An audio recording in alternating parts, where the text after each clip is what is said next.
सन 1707 दक्षिण का अहमदनगर। एक 88 साल का बूढ़ा सम्राट अपनी आखिरी सांसें ले रहा है। ये वो व्यक्ति था जिसने आधी सदी तक हिंदुस्तान पर राज किया, जिसके नाम से दुश्मन थर्राते थे।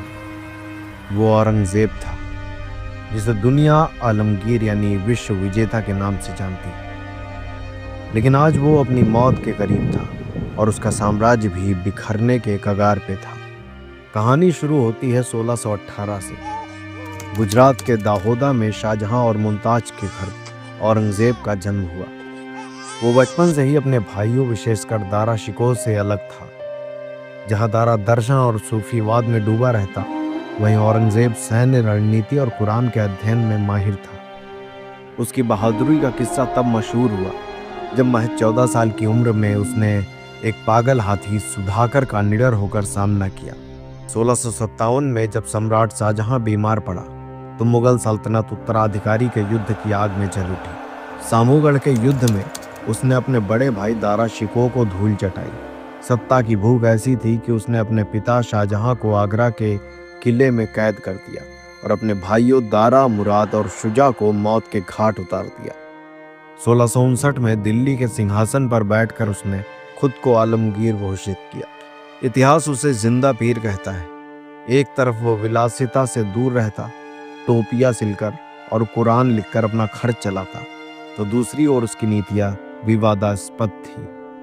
1679 में उसने अकबर द्वारा हटाए गए जजिया कर को फिर से लागू कर दिया।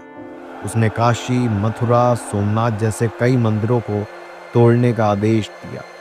औरंगजेब का सबसे बड़ा कांटा बने मराठा वीर छत्रपति शिवाजी महाराज।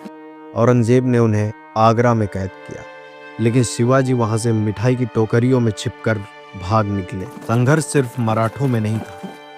सिखों के 9वें गुरु तेग बहादुर ने जब इस्लाम कबूल करने से मना कर दिया तो औरंगजेब ने उन्हें दिल्ली में शहीद कर दिया। इसके बाद गुरु गोविंद सिंह ने खालसा की नींव रखी, जो मुगलों के अंत की शुरुआत बनी। अपने शासन के आखिरी 25 साल औरंगजेब ने दक्षिण को जीतने में झोंक दिए। उसने बीजापुर 1686 में और गोलकुंडा 1687 में जीत लिया, लेकिन दक्षिण की पहाड़ियों ने उसकी सेना और खजाने को खत्म कर दिया। 3 मार्च 1707 को औरंगजेब की मृत्यु हुई। उसकी वसीयत के अनुसार उसे महाराष्ट्र के खुलदाबाद में एक बेहद साधारण खुली छत वाली कब्र में दफनाया गया। वो चाहता था कि उसकी कब्र पर कोई गुंबद ना हो, बस मिट्टी और दुआ हो। औरंगजेब के मरते ही वो मुगल साम्राज्य ढहने लगा, जिसे उसने 50 साल तक मजबूती से थामे रखा।